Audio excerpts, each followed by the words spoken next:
guys, it's Amy. Welcome back to Too Blessed. Today I am in my kitchen because I wanted to share a few ideas with you, some things that I've been doing since I've had to reduce my sodium intake. For those of you that don't know, I have kidney disease. I am in end stage kidney disease and I am on dialysis.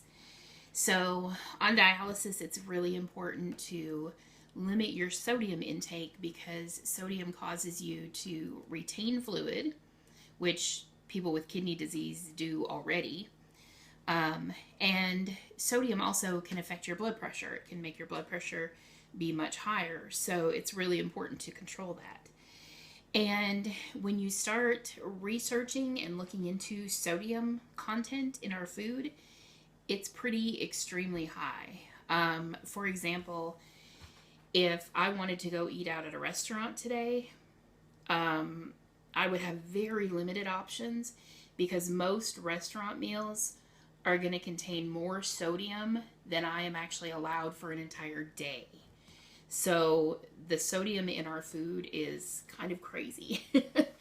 So I have found a few pretty simple things that have helped, have made a big difference, and it's really important to learn about different spices and seasonings that can make your food taste good without having to rely on just the salt. So I'm going to show you a few things that I use, a few things that I love, and we'll just kind of jump in and get started. So the first thing that really I feel like everyone is probably familiar with is Mrs. Dash. Of course, it's a salt-free seasoning blend. There are different blends. This is just what they call the original one. I've tried a few different ones. And in all honesty, they all kind of taste the same. They're very reliant on black pepper. So this has very, very strong pepper flavor. If you don't like pepper, which I really don't, you probably won't like these. So I have some and I use it occasionally, but I usually use it together with other spices that I do enjoy. Just because this by itself, it's okay, but I don't love it. So there are options like that available. But typically, if you look at seasoning blends that you might buy in a store, especially ones that come in the little packets, like taco seasoning. This is my homemade taco seasoning. Taco seasoning contains a lot of sodium, a lot of sodium. So what I've done is I just went online, I found a recipe for homemade taco seasoning, and I make it myself and I just leave out the salt. So that's pretty easy. If you find recipes for different things and you just omit the salt, that's an easy way to cut down on sodium. So I'm going to include the recipe that I use for my taco seasoning. It basically is chili powder, garlic powder, onion powder, oregano, paprika, and cumin. So that's all that's in there. I just mix it together. In fact, my supply is getting a little low. I usually keep this pretty full because I feel like taco seasoning works in a lot of different things. You can add it to something other than tacos and put some good flavor into food. In fact, I have even added taco seasoning like to macaroni and cheese and made like a taco mac and, things like that. So it's very versatile. You can use it for a lot of different things. One other thing that I definitely recommend is to find some good seasonings. Not necessarily just rely on the ones you find in the grocery store, but maybe see if you can find some sources for other really good, very flavorful seasonings. A lot of times the ones we buy in grocery stores in the little bottles, sometimes they don't have a lot of flavor, depending on what you get. So I have found in our area, it's actually like over an hour away from us, so we just go there occasionally. But there is actually a Mennonite store, and they sell a lot of things that they have gotten in bulk, and then they package them up like this. So I've got all these different seasonings. The best thing about this little Mennonite store is that for one thing, their seasonings are amazing. They're really, really good, but the prices are incredible. So this is a Spanish smoked paprika. If you've never had a good smoked paprika, you need to try it. This, you could take this and just sprinkle it like on chicken, and it almost makes it taste like it has barbecue sauce in it with just this. So I love this. I use this in a lot of different things. And this little container here, let me see if it says the weight. So it's 0.17 pounds. But, I mean, it's probably, I would say that's probably like half a cup that you get in there. $1.76. If you go and buy a little jar of paprika in a grocery store, you're going to pay $4 or $5. Under $2, and this is amazing. Another thing that I get there that I absolutely love, I rave about these. These are bay leaves. I mean, I feel like everybody knows what bay leaves are, right? But these bay leaves are on a whole another level. They're dried, but they're not brittle like the ones that you usually get in the little jars in the grocery store. They have, just taking the lid off, these have the most amazing fragrance, and the flavor is out of this world. The first time I got these, I made butternut squash soup. I took butternut squash and chicken broth, cooked it with one of these bay leaves. I put nothing else in it, and it was amazing. So, so delicious. And so this big container of bay leaves, I have had this probably close to 2 years now, and it's still, I mean, it's still packed full, and I use them all the time. And this was $1.22 for all of these bay leaves. That's amazing. There was another, not exactly a seasoning, but that I got there last time. It was a container like this, and it was called soup, I think soup vegetables or something like that. And it literally was chopped and dried carrots, peppers, onions, celery, things like that. Had nothing else added to it, just those dehydrated vegetables. And I would add those to all kinds of different things. And they added, I feel like, almost more flavor than the fresh vegetables did. So that's another one that I loved. And then the last time that we went, what I try to do is every time I go, I try to pick up a couple of new ones to try. So last time I got marjoram, which this little container was 43 cents. Then I got my cumin there, which this is the best cumin. So flavorful. And this was $1.26. And then I got turmeric, which is a little bit more expensive. It was $1.88. So, and this turmeric is really good for inflammation.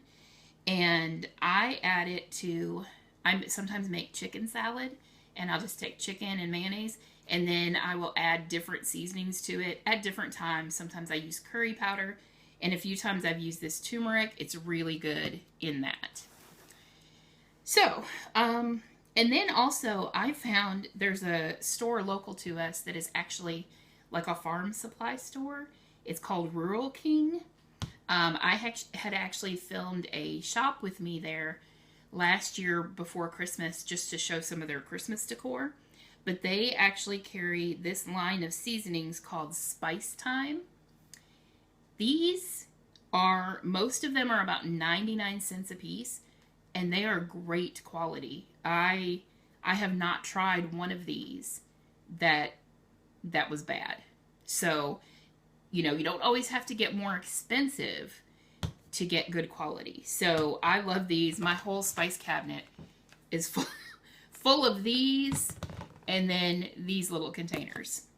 Okay, a couple of other things.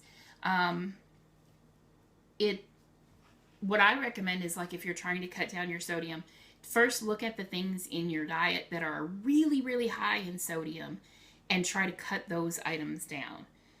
Let me show you one example. I forgot to pull this out before I started, but one thing that is super, super high in sodium is soy sauce. And I am a big fan of Chinese food. So Chinese food is probably one of the worst as far as sodium. So I like to try to make some things at home that I can adjust and still kind of get that flavor, but without so much sodium. So soy sauce is crazy high in sodium, even just for a tiny amount. You know, someone told me that, oh, I just put a few drops of soy sauce on my rice, so it's not bad. You'd be shocked how much sodium is in just those few drops. So I started using this liquid aminos in place of soy sauce. Now, when you look at this, 1 teaspoon has 320 milligrams of sodium, which is still high. But regular soy sauce has, I think, like 1,000, maybe even more. I can't remember for sure, but it was crazy, crazy high. So this is still high, especially when you think about the fact, like for me, I try to keep my sodium at about 1,500 milligrams a day. And so this has 300. That's a good chunk of my 1,500, but once in a while, you know, that's a good alternative anyway. And actually, I have found that I prefer the flavor of these liquid aminos over soy sauce. So, another thing that has a lot of sodium is soup. Especially if you're thinking about cooking, a lot of recipes call for like cream of mushroom soup, cream of chicken soup, those different kinds, and they are very high in sodium. Even the ones that are reduced sodium are still really high. So it's pretty easy to make a substitute for a cream soup like that. I have a simple recipe. It's a 1/4 cup of butter. You melt that, 1/4 cup of flour, make your roux, and then you just add 1/2 cup of broth. You can put any kind of broth you want, and then you add 1/2 cup of milk. And then like if you wanted like a cream of mushroom soup, you could put chopped mushrooms in. If you're doing cream of chicken, you could add pieces of chicken if you wanted to. Typically, if I'm using it in a recipe, I just do the broth and the milk, and that's usually sufficient.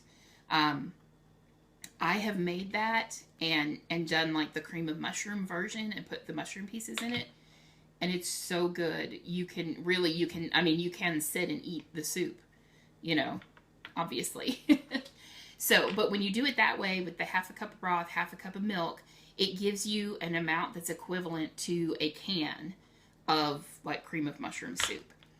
So then if you wanted to eat it as soup, you could do like the can says and add additional milk or water, whatever, like that. But that, I mean, it's so delicious when you do it that way. Okay, and then finally, I was going to show you one of my seasoning blends that I make. I kind of recently stumbled upon this recipe, and it is a recipe to make homemade ranch dressing mix, which salad dressing in general, but ranch dressing is another thing that's pretty high in sodium. So I found a recipe to make a homemade version of the mix, and then a lot of recipes call for that dry mix, so you can use it that way, or obviously you can take it and make your own homemade dressing. So I was going to show you this one real quick. It starts with this powdered buttermilk. They do carry this at Walmart, but the Walmarts in my area did not have it. So I ended up having to order that online, but it was, I think it was $5 for this container, and that will last, because each batch of this takes 1/2 cup. So that will last a good while. Okay, so I start with 1/2 cup of the buttermilk powder, and I like to mix my seasonings just in these little jars, because then you can put everything in there and just shake it to mix everything together.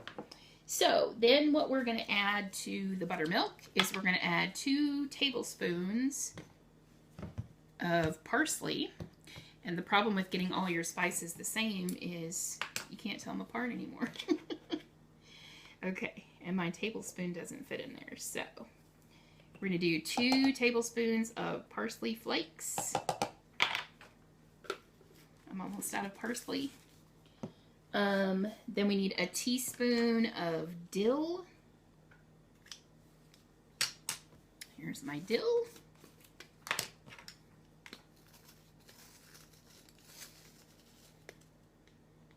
And you can usually tell your spices are good when you open it, and you can really smell, like you can smell that dill when you open it. Then we're going to do a tablespoon of onion powder.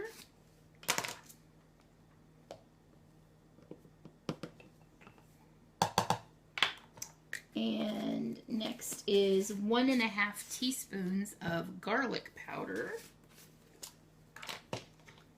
And the nice thing about doing these seasoning blends is that you can adjust them to suit your taste. Like I heard someone the other day said that they didn't care for a certain kind of taco seasoning because it had too much cumin in it. Well, if you're making it yourself, then you can just put as much or as little as you want. And then the last ingredient is going to be 2 teaspoons of chives. So that is all that is in this ranch seasoning mix. So I've got everything in there.